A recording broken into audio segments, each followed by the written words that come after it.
اللہ کے بندو، اللہ میری آپ سب کی اصلاح کرے۔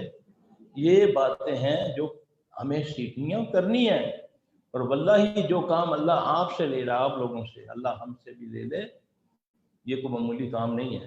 اور پھر اگر اس میں سختی آتی ہے، کوئی آزمائش آتی ہے، تو یہ پہلے اللہ نے فرما دیا ہے وَتَوَاصَوْا بِالْحَقِّ وَتَوَاصَوْا بِالصَّبْرِ، جو حق بات ہوگی پھر پھول نہیں بچھیں گے، پھر نعرے تکبیر سے اللہ اکبر سے زندہ باد نہیں ہوگا، پھر پتھر پڑیں گے، پھر پاگل کہلاؤ گی، پاگل ہوگی چنگی بھلی، کالج پڑھ دی برخا لے لیتا ہے،